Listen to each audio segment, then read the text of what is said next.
Welcome to CLC judicial. यह mains का special test series है। यह पार्ट 9 है। इससे पहले 8 पार्ट और यूट्यूब पे अपलोडेड हैं। आप प्लेलिस्ट में जाके उन सभी पार्ट्स को देखिएगा। अधिकतर बहुत सारे स्टूडेंट की समस्या होती कि आप किसी टॉपिक को जानते हैं, समझते हैं, लेकिन उस टॉपिक का आंसर आपको लिखने को कहा जाए तो तमाम मुश्किलों का सामना आप करते हैं।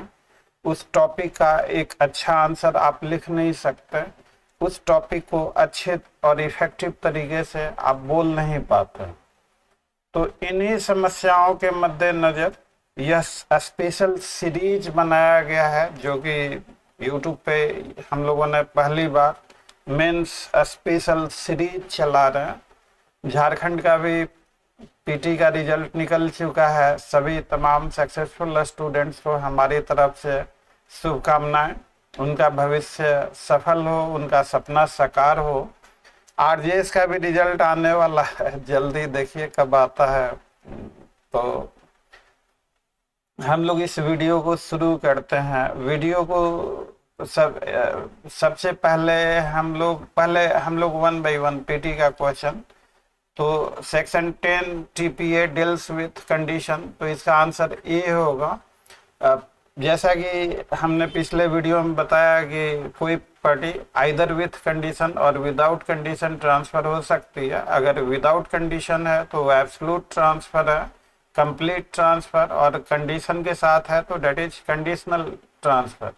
और ये जो कंडीशन होते हैं दो तरह के, सब्सिक्वेंट मतलब जो कि ट्रांसफर के बाद, और प्रेसिडेंट जो कि ट्रांसफर से पहले करना होता है। तो सेक्शन 10 जो है सब्सिक्वेंट कंडीशन, ट्रांसफर के बाद ट्रांसफर ही क्या करेगा नहीं करेगा, तो it deals only with the subsequent condition. अब ये तो पीटी का हो गया। मेंस का डिस्कस, और मैं एक चीज कहना यहाँ पे रोक के कह दूँ कि यह वीडियो बहुत ही स्पेशल वीडियो है, खासकर आरजेएस के लिए और झारखंड जे के लिए। तो मेंस वाला डेली वाला जो है हम लोगों का, इसको कर लें और उसके बाद मैं आरजेएस पे आऊँगा और झारखंड में पे भी चर्चा करूँगा, झारखंड मेंस के लिए। तो वीडियो आपके लिए बहुत ही इम्पोर्टेंट होने वाली है, तो इसे ध्यान से देखिए। मेंस का क्वेश्चन हमने पूछा है कि डिस्कस पार्शियल रेस्ट्रेंट। तो हमने लगातार आपसे ये अपील करता आ रहा हूँ कि आप जब भी मेंस देने जाएं तो मेंस के क्वेश्चन को कम से कम 2-3 बार आप जरूर पूछें। अब यहाँ पे आपसे पार्शियल रेस्ट्रेंट के बारे में पूछा गया है और आप अपने आंसर में अगर एब्सोल्यूट रेस्ट्रेंट की बात करते हैं तो वो आपका आंसर इररिलेवेंट होगा। आप सही भी लिखें तो भी वो एग्जामिनर को इरिटेट करता है। तो आप पार्शियल रेस्ट्रेंट पे ही फोकस करें तो आपका आंसर रेलिवेंट होगा, आप एक बेहतर आंसर इसमें लिख पाएंगे। अब सवाल ये पैदा होता है कि पार्शियल रेस्ट्रेंट जो है,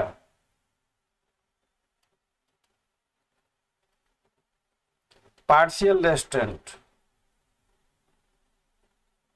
क्या इसके बारे में सेक्शन 10 में कुछ कहा गया है या नहीं कहा गया है? सेक्शन 10 क्या रोल अदा करता है? मैं आपसे चंद चीजें आपको अपने माइंड में रखनी है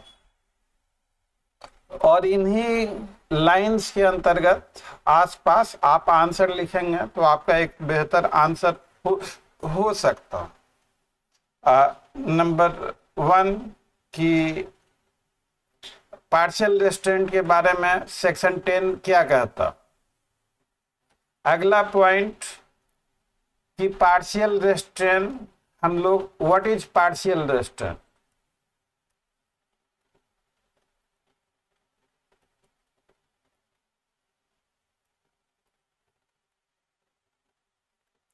इसका अगला पॉइंट कि पार्शियल रेस्ट्रेंट हमें कैसे पता लगेगा कि कौन सा रेस्ट्रेंट पार्शियल रेस्ट्रेंट है और कौन सा रेस्ट्रेंट पार्शियल रेस्ट्रेंट नहीं है।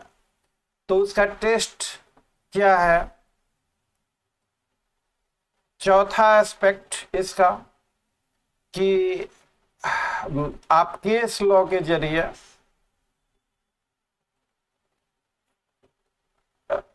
केस के फैक्ट्स थोड़ा बहुत बताइए और कोर्ट ने उसको क्यों पार्शियल रेस्ट्रेंट कहा वो रीजनिंग भी दीजिए। Case law with reasoning.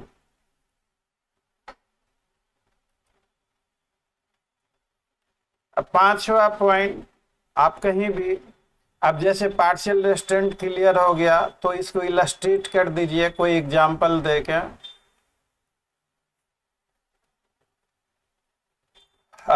अब जैसे एग्जांपल के तौर पे ए ने कोई कंडीशन लगाई, ये कंडीशन आपको जरूर पता होना चाहिए कि सेक्शन 10 में ट्रांसफरर लगाता,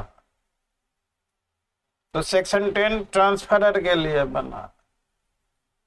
तो ए ने अपनी प्रॉपर्टी बी को दी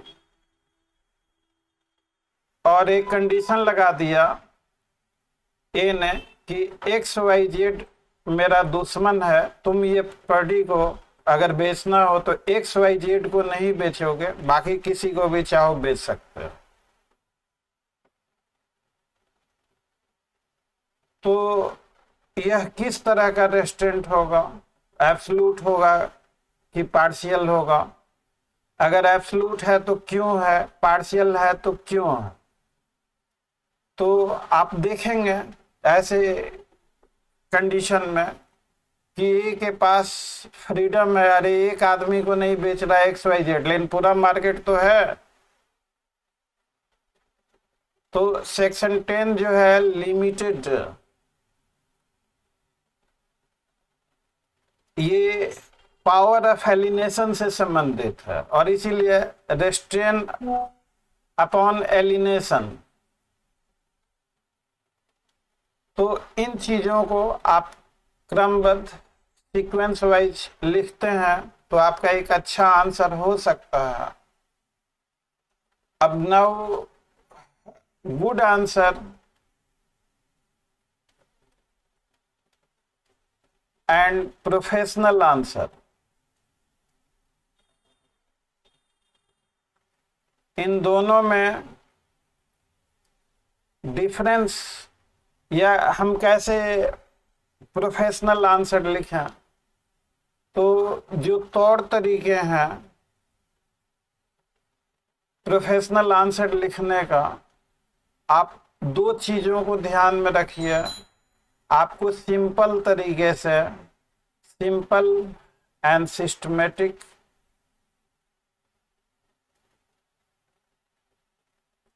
तरीके से सीक्वेंस में लिखना है।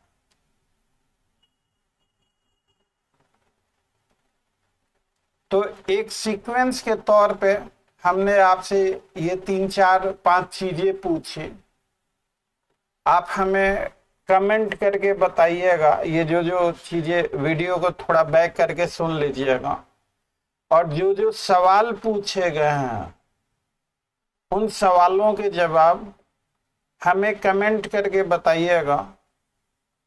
हम आपके कमेंट पे जवाब देंगे, या जवाब देना संभव नहीं हुआ तो अगले वीडियो में उन कमेंट का जवाब भी देंगे और ये करेंगे। तो आपका काम ये है कि इस क्वेश्चन की आप तैयारी कीजिए, कमेंट कीजिए।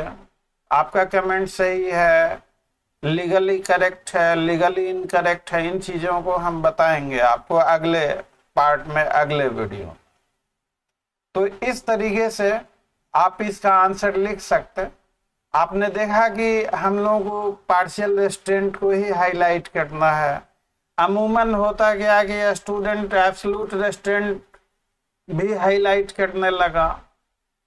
अब उसके स्टूडेंट की साइकोलॉजी रहती है कि अरे एब्सोल्यूट रेस्ट्रेंट में जो लिखे हैं वो गलत थोड़ा ही लिखे हैं, वो भी तो सही लिखे हैं।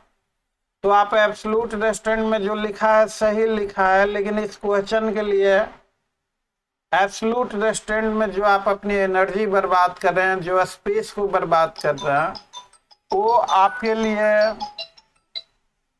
रेलिवेंट नहीं है। ये आंसर में पूछा ही नहीं गया। तो इससे बचिए। अब मान लीजिए कि सेक्शन 10 पे 20 से 25 क्वेश्चन बन सकता है मेंस पर्पस से। आपसे पूछ देगा कि सेक्शन 10 जो है किन किन परिस्थितियों में लागू नहीं होता। सेक्शन 10 में तो 2 ही एक्सेप्शन दिया हुआ है कि भाई जो लीज के केस में और मैरिड वुमेन के केस में, लेकिन उनके अलावा भी और भी कई सारे, जैसे आइडल की प्रॉपर्टी है सेक्शन 10 नहीं लागू होगा, फैमिली सेटलमेंट और कंप्रोमाइज में वो लागू नहीं होगा, गवर्नमेंट ग्रांट में वो लागू नहीं होगा, जो चीज रेस्ट्रिक्टेड इंटरेस्ट है उस पे वो लागू नहीं होगा सेक्शन 6D के। तो ये सारे इंस्टांसेज हैं कि अब आपसे कोई एक स्पेशल पूछ देगा क्या रेस्ट्रिक्टेड इंटरेस्ट पे सेक्शन 10 लागू होगा कि नहीं लागू होगा। तो रेस्ट्रिक्टेड इंटरेस्ट अपने आप में नॉन ट्रांसफरेबल है 6D, और उसमें ये लागू ही नहीं होगा। तो ऐसे डिफरेंट तरह के, अब आप देखेंगे कि एग्जाम का पैटर्न चेंज हो चुका है। पहले किसी जमाने में क्वेश्चन रिपीट हुआ करते थे मेंस में, अब क्वेश्चन रिपीट नहीं हो रहा।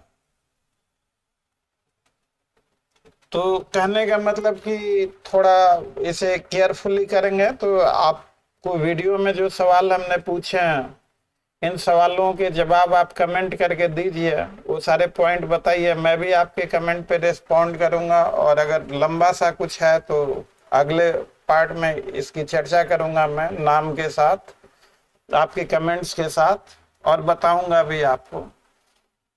अब हम लोग आरजीएस के लिए, तो देखिए सबसे बड़ी चीज आरजीएस और खासकर झारखंड के लिए, तो अभी एक ट्रेंड है, फैशन है कि भाई मेंस देना है तो आंसर राइटिंग का आप जितना प्रैक्टिस कर सकें उतना आपके लिए बेहतर होगा। ये एक ट्रेंड है, बहुत सारे मेंस के टेस्ट सीरीज, बहुत सारे कोर्सेज मेंस के, तो आंसर राइटिंग का प्रैक्टिस करें। जितना ज्यादा आप आंसर राइटिंग का प्रैक्टिस करेंगे उतना ही अच्छा होगा। ऐसी बात एक मतलब ये सिचुएशन एक ऐसी सिचुएशन निकल के आई है, सोशल मीडिया पे तो हर कोई विद्वान है, हर किसी के मुंह से यही कि आप मेंस के दौरान जितना आंसर राइटिंग आप करेंगे उतना ही बेहतर है। मैं आपसे एक सवाल पूछता हूं, यही क्वेश्चन अगर मान लीजिए कि ये कॉलेज, ये मेंस का क्वेश्चन बहुत आसान है, सीधा साधा क्वेश्चन है कि पार्शियल रेस्टेंट क्या होता है उसके बारे में पूछा गया। जब तक ये पार्शियल रेस्टेंट पे जो सवाल हमने आपसे पूछे हैं, अगर इन सवालों को आप क्लैरिटी के साथ, बारीकी से, कंसेप्चुअल क्लैरिटी से, अगर जब तक आप इन सवालों को नहीं समझते हैं तब तक आपको आंसर राइटिंग से कुछ नहीं होने जा रहा। और इसीलिए मैं कहता हूं कि आंसर राइटिंग आपका जो है स्टेज 2 है, स्टेज 1 जो है कंसेप्चुअल क्लैरिटी है, और स्टेज 3 आपका इवैल्यूएशन ऑफ आंसर छूट गया, evaluation of answer stage 1 conceptual clarity, stage 2 answer writing.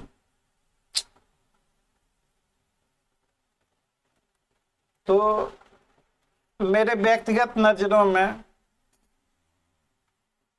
आप सहमत हैं तो लाइक कीजिएगा, अगर असहमत हैं तो अपनी असहमति भी लिखिएगा। जब तक आपका स्टेज 1 कंप्लीट नहीं है तब तक, मतलब जब तक कंसेप्चुअल क्लैरिटी नहीं है तब तक आंसर राइटिंग बेहतर नहीं हो सकता।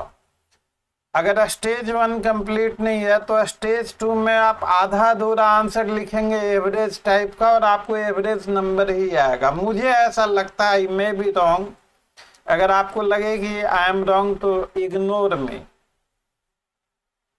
लेकिन आप खुद तय कीजिए कि बगैर कंसेप्चुअल क्लैरिटी के क्या आप बेहतर आंसर लिख पाएंगे।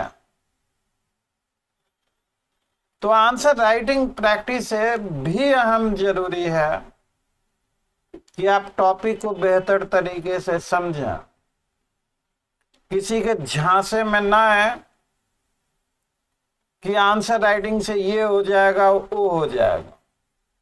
अब देखिए,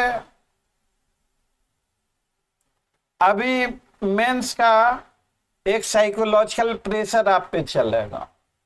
आपका स्टेज 1 अगर कंसेप्चुअल क्लैरिटी नहीं है तो आप डिफेक्टिव आंसर लिखेंगे।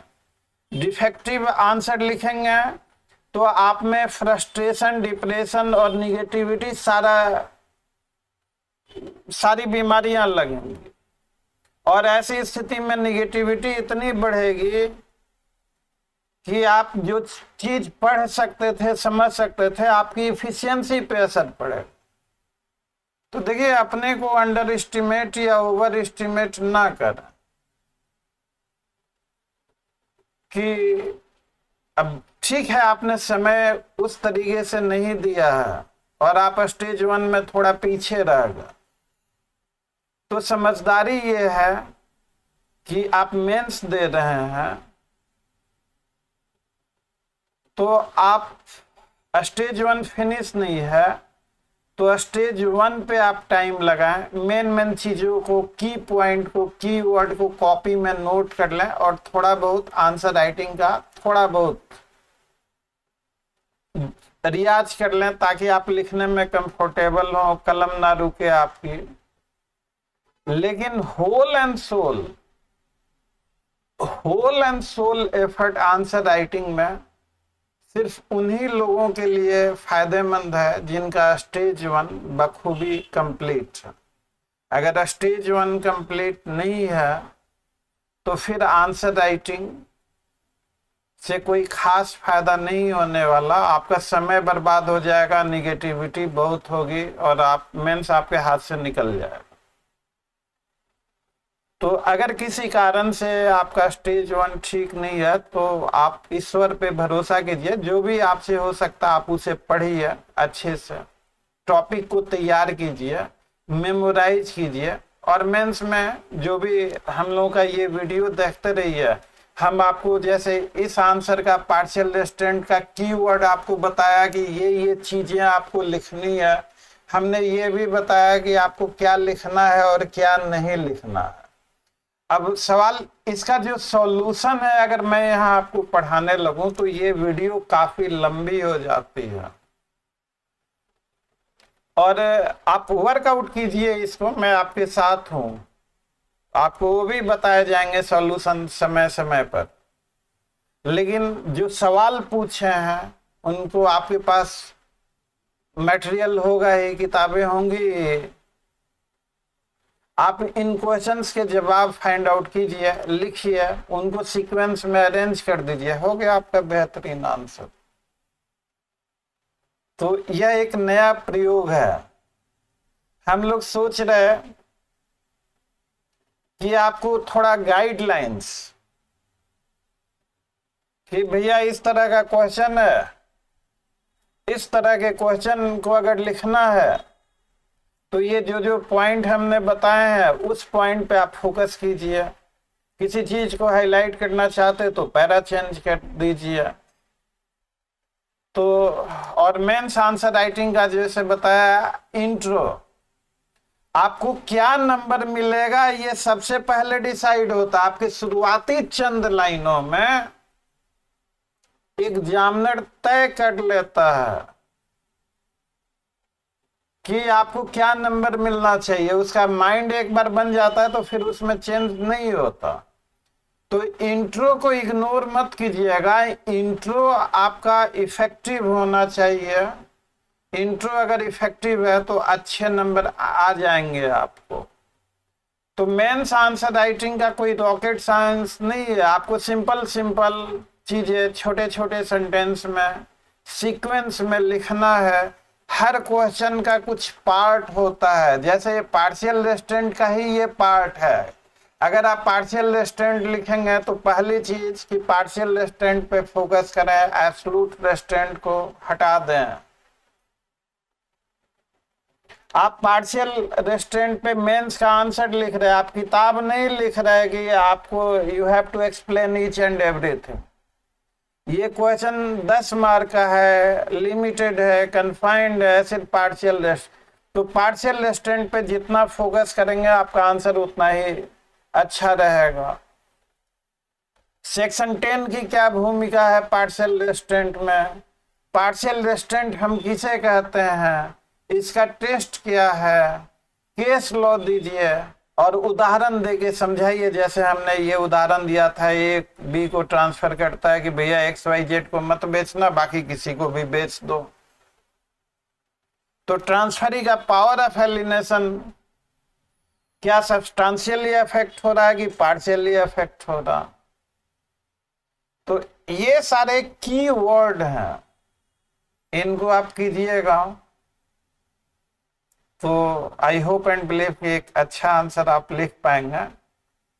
हम लोगों का एक संकल्प है कि लॉ में, लॉ स्टूडेंट आप ये जान लीजिए कि लॉ में साइंस ऐसे नंबर आ सकते हैं आपको, और जरूरत है सिर्फ सीक्वेंस में सिस्टमेटिक तरीके से टू द पॉइंट लिखना है, इररिलेवेंट नहीं लिखना है।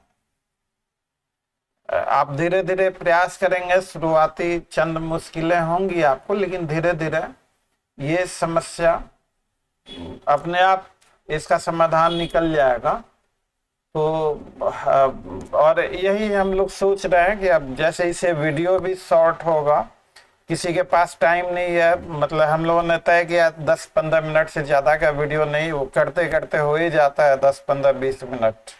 लेकिन इनको देखिए, समझिए, कमेंट करके अपने जवाब दीजिए। अंत में वीडियो अच्छी लगी हो तो वीडियो को लाइक, चैनल को सब्सक्राइब और नोटिफिकेशन आइकन को प्रेस कर ऑन कर दीजिएगा, ताकि हम लोग कोई भी वीडियो बनाए तो सबसे पहले आपको मिले। और वीडियो को ज़्यादा से ज़्यादा शेयर कीजिएगा ताकि यह वीडियो हर ज़रूरतमंद स्टूडेंट तक पहुंच सके। Thanks for watching. See you again. Till then, bye bye.